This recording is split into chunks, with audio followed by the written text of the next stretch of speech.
नमस्कार, मैं सौरभ शुक्ला और आप देख रहे हैं न्यूज़ 18। अमेरिका और ईरान के बीच तनाव पहले से ही चरम पर है, लेकिन अब अमेरिका की ही एक पूर्व कांग्रेस सदस्य के दावे ने इस तनाव को सीधे परमाणु युद्ध के खतरे से जोड़ दिया है। मार्जोरी टेलर ग्रीन ने दावा किया है कि ईरान को लेकर ट्रंप प्रशासन की हाई लेवल रणनीतिक बैठकों में परमाणु हथियारों के इस्तेमाल पर चर्चा हो रही है। दावा बेहद गंभीर है, लेकिन सवाल उतना ही बड़ा है। क्या वाकई अमेरिका ईरान के खिलाफ न्यूक्लियर ऑप्शन पर विचार कर रहा है?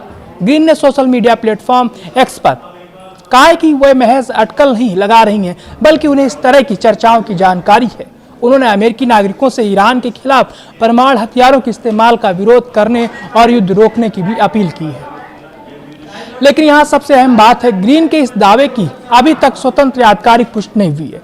अमेरिकी सरकार की ओर से ऐसा कोई सार्वजनिक दस्तावेज सामने नहीं आया है जिससे ये साबित हो कि ईरान पर परमाणु हमला करने की तैयारी या औपचारिक चर्चा चल रही है। फिर भी यह बयान इसलिए खतरनाक है क्योंकि मामला किसी सामान्य सैन्य कार्रवाई का नहीं, बल्कि परमाणु हथियारों का है।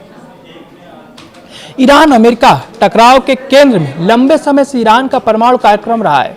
अमेरिका की चिंता है कि ईरान परमाणु हथियार विकसित न कर ले। दूसरी तरफ ईरान अपने परमाणु कार्यक्रम को शांतिपूर्ण उद्देश्यों से जोड़ता रहा है। अमेरिकी खुफिया आकलनों ने भी अलग अलग समय पर ईरान के परमाणु कार्यक्रम को लेकर अलग अलग तस्वीर पेश की। 2025 के आकलन में कहा गया कि ईरान परमाणु हथियार नहीं बना रहा था और उसके सर्वोच्च नेता ने 2003 में निलंबित परमाणु हथियार कार्यक्रम को दोबारा मंजूरी नहीं दी थी। लेकिन बाद के आकलनों में ईरान की मिसाइल क्षमता और अंतर्राष्ट्रीय परमाणु दायित्वों को लेकर गंभीर चिंता जताई गई। परमाणु सुविधाओं तक अंतर्राष्ट्रीय पहुंच और निगरानी को लेकर विवाद ने भी आशंकाएं बढ़ाई। यानी तस्वीर साफ है, ईरान के परमाणु कार्यक्रम को लेकर अमेरिका में चिंता जरूर है, लेकिन परमाणु हमला करने की कथित चर्चा का दावा अभी साबित नहीं हुआ है। मार्जोरी टेलर ग्रीन अपने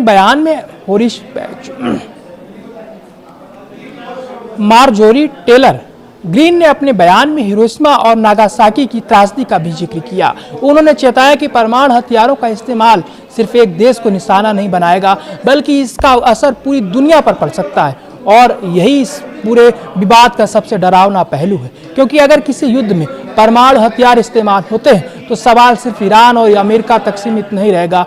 इससे पूरा मध्य पूर्व अस्थिर हो सकता है। दूसरे देश सीधे या अप्रत्यक्ष रूप से संघर्ष में खिंच सकते हैं और सबसे बड़ा खतरा होगा परमाणु हथियारों के इस्तेमाल की एक नई सीमा टूट जाना। तो अब सबसे बड़ा सवाल, क्या मार्जोरी ग्रीन ने अमेरिका की किसी गुप्त रणनीति का खुलासा किया है, या फिर यह सिर्फ एक ऐसा राजनीतिक दावा है जिसकी अभी कोई स्वतंत्र पुष्टि नहीं हुई है? फिलहाल उपलब्ध जानकारी के आधार पर इस आरोप और दावा ही माना जा सकता है। प्रमाणित तथ्य नहीं है, लेकिन एक बात तय है कि अमेरिका और ईरान के बीच तनाव अगर परमाणु हथियारों की बहस तक पहुँच गया तो दुनिया के लिए ये बेहद गंभीर चेतावनी है, क्योंकि युद्ध की आग सीमित रखना मुश्किल होता है और अगर इस आग में परमाणु हथियार शामिल हो गए तो उसका धुआं सिर्फ ईरान या अमेरिका के आसमान पर नहीं छाएगा, पूरी दुनिया उसकी कीमत चुका सकती है।